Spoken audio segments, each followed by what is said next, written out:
Partai Persatuan Pembangunan atau PPP lagi menghadapi masa sulit nih.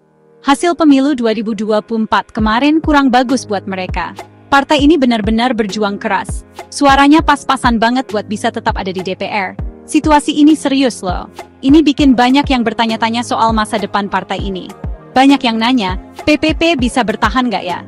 Ini momen krisis buat salah satu partai Islam tertua di Indonesia.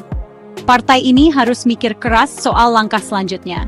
Tanpa perubahan, PPP bisa-bisa hilang dari panggung politik. Muktamar atau Kongres Nasional bulan September 2025 nanti bakal penting banget. Itu bakal jadi titik balik. Keputusan di sana bakal menentukan nasib PPP ke depannya. Peta politik berubah cepat banget. Partai baru muncul, selera pemilih juga berubah. PPP harus bisa menyesuaikan diri atau bakal ketinggalan. Tujuannya jelas, rebut lagi kursi di DPR dan pulihkan nama baik PPP. Nah, di tengah pencarian arah baru ini, ada satu nama yang muncul kuat, Sandiaga Salahuddin Uno. Dia tokoh yang sudah dikenal banyak orang di Indonesia. Banyak yang kenal dia sebagai pengusaha sukses. Dia bangun karirnya di bidang keuangan dan investasi sebelum masuk politik. Perjalanannya masuk ke dunia politik cukup menarik perhatian. Awalnya dia gabung Partai Gerindra. Namanya makin dikenal waktu dia jadi calon wakil presiden di 2011 bareng Pak Prabowo Subianto. Sandiaga Uno gabung PPP sebelum pemilu 2024. Buat PPP, dia ini bisa jadi harapan baru. Dia sering disebut sebagai figur campuran gitu deh. Dia dikenal santun dan agamis, pas sama identitas Islam partai ini. Tapi, dia juga dianggap modern dan berpikiran maju. Campuran ini bisa bantu PPP menjembatani antara pendukung tradisionalnya dengan masyarakat Indonesia yang modern. Muktamar September 2025 nanti bakal jadi panggungnya. Peluang Sandiaga Uno buat mimpin PPP ini nggak gampang juga loh. Walaupun banyak yang lihat dia sebagai penyelamat, dinamika di dalam partai sendiri juga berpengaruh. PPP ini kan partai yang sejarahnya panjang, strukturnya sudah mapan dan tradisinya kuat banget. Sandiaga, meskipun sudah gabung, bisa jadi masih dianggap orang luar sama sebagian kader. Dia kan nggak meniti karir dari bawah di partai ini. Ini bisa bikin ada penolakan dari kader-kader senior. Anggota lama ini mungkin merasa kesetiaan dan pengabdian mereka selama ini jadi nggak dianggap. Ada juga kekhawatiran soal komitmen ideologinya. Apa Sandiaga benar-benar sejalan sama ciri khas Islam politik PPP? Sebagian orang di partai mungkin mempertanyakan ini. PPP dari dulu kan mewakili aliran pemikiran Islam tertentu. Mereka mungkin ragu, apa Sandiaga yang modern dan fokus bisnis ini beneran paham atau mau menerima warisan itu? Membangun kepercayaan dan buktiin dia setia sama nilai-nilai inti PPP bakal jadi tugas utama Sandiaga kalau dia jadi ketua. PPP juga dikenal punya faksi-faksi di dalamnya. Mengelola perebutan pengaruh internal ini butuh keahlian politik dan diplomasi yang tinggi.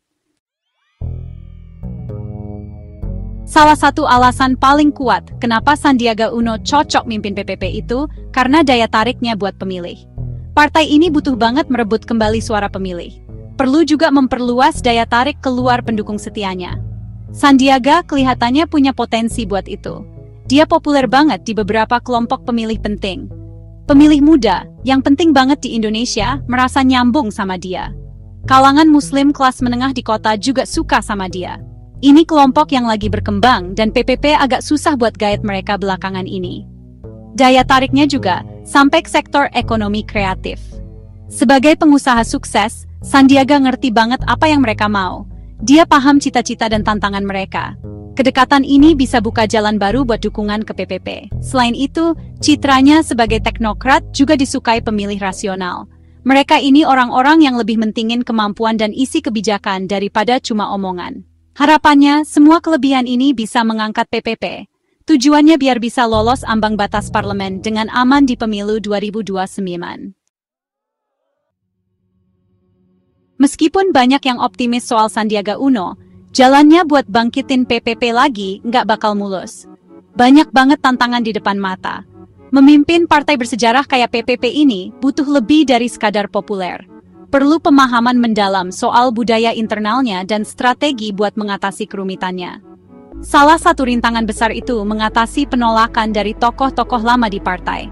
Seperti yang tadi dibilang, beberapa anggota senior mungkin curiga sama dia. Mereka bisa jadi ragu soal komitmen jangka panjangnya, atau keselarasan dia sama ideologi inti partai. Membangun hubungan baik sama tokoh-tokoh berpengaruh ini bakal penting banget. Tantangan besar lainnya itu soal keaslian ideologi. PPP kan partai Islam dengan warisan tertentu. Sandiaga, walaupun agamis, datang dari latar belakang yang lebih kosmopolitan dan bisnis. Dia harus bisa meyakinkan kalau dia bisa memperjuangkan agenda politik Islam PPP. Risiko perpecahan internal juga besar. Pemimpin baru harus jadi pemersatu, bukan pemecah belah. Sandiaga harus memperjuangkan perubahan yang beneran. Kepemimpinan Sandiaga Uno di PPP nanti bisa punya dampak yang lebih luas loh. Ini bisa jadi tanda perubahan besar di peta politik Islam di Indonesia.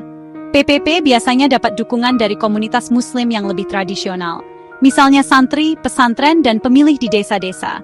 Sandiaga dengan citranya yang urban, modern, dan ramah bisnis, bisa bawa partai ini ke arah baru.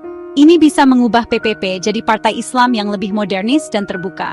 Partai kayak gitu mungkin bakal menarik kelompok pemilih yang beda. Perubahan posisi ini bisa bikin PPP bersaing merebut pemilih yang sekarang didekati partai lain. Partai kayak Partai Amanat Nasional atau PAN, dan Partai Keadilan Sejahtera atau PKS, kan menyasar Muslim perkotaan dan modernis. Kalau PPP di bawah Sandiaga berhasil jadi lebih inklusif dengan platform nasionalis religius, bisa jadi pendukung partai-partai itu ada yang pindah. Ini bakal mengubah peta dukungan politik Islam di Indonesia. Perubahan ini bukan cuma soal strategi pemilu loh. Ini soal identitas politik Islam di negara kita yang terus berkembang. PPP yang dipimpin Sandiaga mungkin bakal memperjuangkan Islam yang lebih terbuka sama modernitas, tren global, dan pembangunan ekonomi. Ini bisa menarik buat makin banyak Muslim di Indonesia. Sandiaga Uno bukan satu-satunya nama yang dibicarakan buat jadi ketua umum PPP loh. Ada beberapa tokoh lain di dalam partai yang juga dianggap calon potensial. Kalau kita tahu profil mereka, kita bisa lebih paham apa kelebihan dan kekurangan Sandiaga. Contohnya Roma Hurmuzi atau Gus Romi, itu tokoh yang cukup dikenal. Dia punya pengaruh simbolis yang kuat di PPP. Tapi masalah hukumnya di masa lalu bisa jadi beban berat. Ini bisa pengaruh ke elektabilitasnya dan citra partai kalau dia yang mimpin. Calon lain ada Muhammad Arwani Tomafi. Dia sekarang ketua fraksi PPP di DPR. Dia dikenal sebagai kader yang setia sama partai. Dia meniti karir dari bawah dan paham banget seluk-beluk internal PPP. Tapi, popularitasnya secara nasional dianggap masih di bawah Sandiaga. Suharso Mono Arfa juga tokoh berpengalaman lainnya. Dia pernah memimpin partai ini sebelumnya. Kalau dibandingin sama calon-calon pemimpin lain ini, Sandiaga Uno punya kelebihan yang beda. Masa depan PPP mau dipimpin Sandiaga Uno atau orang lain, itu tergantung sama perubahan yang sungguh-sungguh. Partai ini lagi ada di persimpangan jalan yang penting banget. Muktamar September 2025 nanti itu lebih dari sekadar milih ketua umum. Ini kesempatan buat PPP menentukan ulang jati dirinya dan bikin arah baru. Kalau Sandiaga Uno beneran jadi ketua, kepemimpinannya memang bisa kasih harapan baru.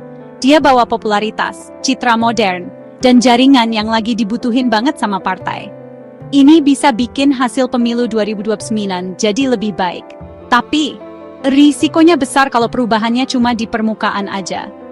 Ngangkat Sandiaga jadi ketua, tapi struktur kekuasaan dan cara-cara lama masih jalan terus, itu nggak bakal menyelesaikan masalah PPP. Perubahan yang beneran itu harus melibatkan kader-kader muda, buat lebih banyak berperan. Sistem pengembangan kader juga harus dibenahi. Perlu juga arah ideologi yang jelas dan relevan. PPP yang sukses di bawah Sandiaga itu PPP yang mau merangkul semua kalangan.